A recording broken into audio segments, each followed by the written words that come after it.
Dans ce sixième cours de sécurité informatique, nous allons voir comment nettoyer notre ordinateur afin d'optimiser les scans et de les rendre plus rapides. Encore une fois, on va avoir besoin d'aller sur Internet et sur Google. Alors vous pouvez télécharger les logiciels que je vais vous présenter séparément, mais nous, ce qu'on va faire, c'est qu'on va aller, comme la dernière fois, sur Ninit. Sur Ninit, vous allez retrouver tous les logiciels dont on a besoin. Vous descendez et c'est dans la rubrique utilitaire. Je vais vous demander de télécharger CCleaner et Defragler. Alors, CCleaner, c'est un logiciel de nettoyage ultra puissant, très connu, et Defragler, c'est un logiciel de défragmentation beaucoup plus puissant que le logiciel de défragmentation que vous avez par défaut sur Windows. C'est le même éditeur qui fait CCleaner et Defragler. Encore une fois, vous avez Get Installer qui va vous télécharger un utilitaire de téléchargement de ces deux logiciels. Vous faites enregistrer et vous lancez le logiciel qui va télécharger et installer les programmes automatiquement. Moi, je les ai déjà sur mon ordinateur. Voilà, donc là vous avez téléchargé CCleaner. On va le lancer et nous allons faire connaissance. Alors l'interface est très simple. Tac tac. Vous avez le premier onglet nettoyeur. Alors, nettoyeur, vous avez des options à sélectionner. Je vous conseille de faire comme moi. Dans Internet Explorer, vous cochez toutes les cases, pardon, c'est-à-dire les fichiers temporaires, les cookies, l'historique, les adresses récemment tapées, sauf si bien sûr vous voulez garder en mémoire les adresses que vous avez tapées, votre historique, tout ça. Dans l'explorateur Windows, on coche tout. Dans Système, on peut cocher vider la corbeille, cocher fichier temporaire, presse-papier. Et moi, j'ai décoché ces cases-là parce que je n'ai pas l'utilité de les nettoyer, mais vous pouvez laisser cocher par défaut. Et enfin, dans l'onglet Avancé, j'ai tout décoché. Je vous conseille d'en faire autant, parce que là, il faut quand même s'y connaître et en avoir l'utilité. Ça, c'était dans l'onglet Windows, et vous avez l'onglet Applications pour nettoyer vos navigateurs web. Alors j'ai Firefox, Opera, Chrome, donc je coche à peu près tout, sauf Google Chrome que j'utilise souvent. Donc je ne veux pas supprimer ni mes cookies ni mon historique. Pour le reste, je laisse tout cocher. Voilà. Donc là, une fois qu'on a sélectionné les fichiers, dossiers et les éléments qu'on veut nettoyer, on clique sur Analyser. Alors l'analyse, bon moi c'est très rapide parce que le scan je le lance tous les jours. Donc là, il vous a analysé tous les fichiers à supprimer, les fichiers qui servent à rien, et on clique sur Nettoyer. Alors, c'est pas la peine de cliquer sur Analyser, hein. Moi j'ai fait Analyser pour vous montrer, mais si vous cliquez directement sur Nettoyer, ça va vous supprimer les fichiers. Et là, on me dit 2 mégas ont été supprimés.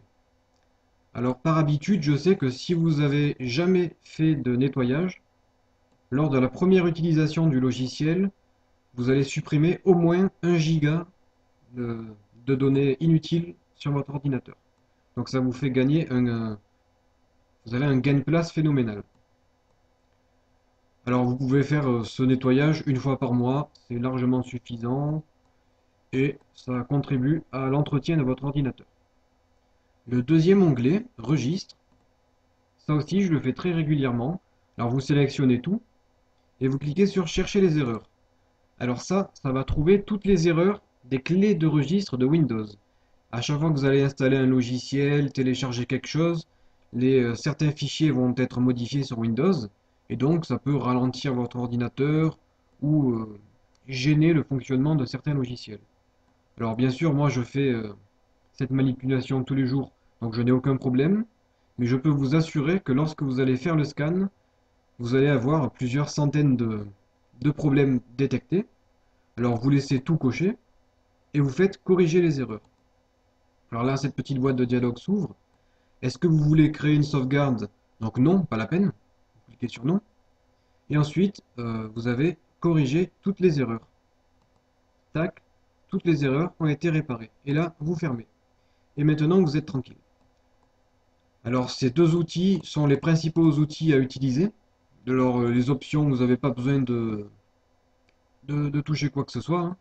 Encore une fois, c'est du classique avec, comme on l'a vu quand on a paramétré nos antivirus ou nos anti-malware, bon, on peut laisser tout par défaut.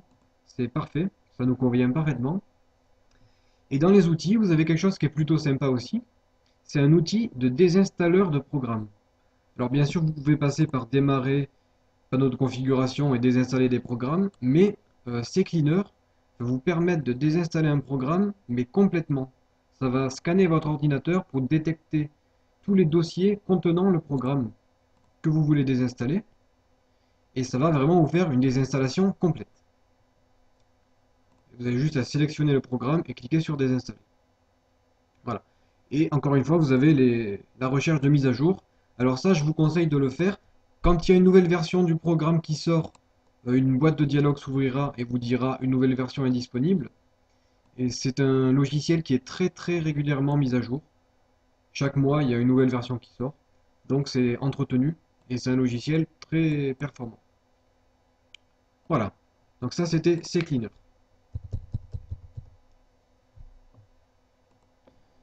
Maintenant, on va passer à Defragler. Defragler, ça sert à défragmenter votre disque dur afin de réorganiser tous vos dossiers, de les ranger.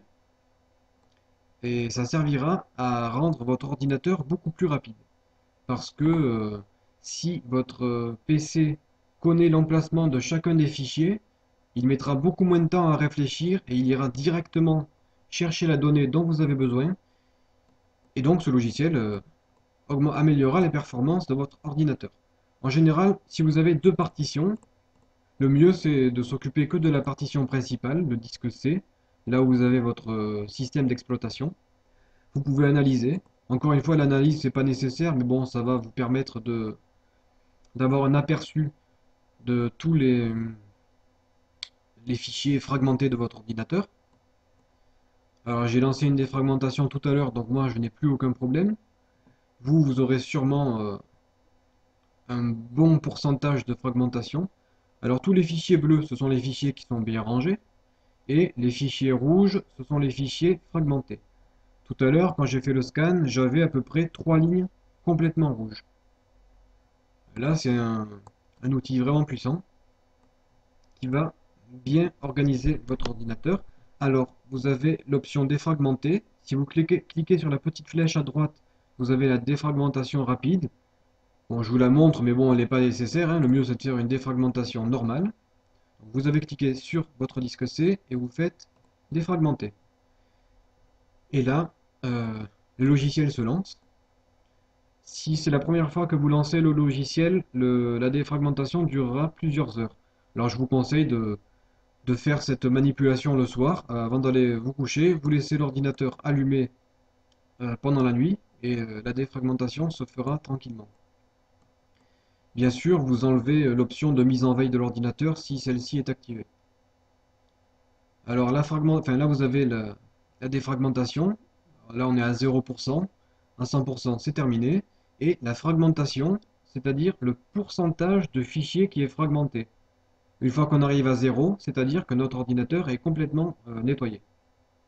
Alors vous, je pense que vous devriez avoir à peu près 5, 10 ou 15% de fragmentation. Donc une fois que vous arrivez à 0, c'est que tout est parfait. Vous pouvez mettre en pause, reprendre plus tard ou arrêter le scan. Et donc là, on laisse tourner. Voilà. Donc c'est terminé pour la présentation de ces logiciels. Si vous voulez avoir plus d'informations, vous pouvez aller sur le site de Pitform. Tac. Pitform. Et donc là, vous pouvez avoir des informations sur les logiciels, comment les utiliser, avoir toutes les news nécessaires. Ou si vous rencontrez un souci, vous avez le service après-vente. Bon, bien sûr, on n'a pas acheté le logiciel, mais vous avez le forum pour vous aider. Voilà. Donc c'est terminé pour ce cours et je vous dis à tout de suite dans notre prochain cours vidéo.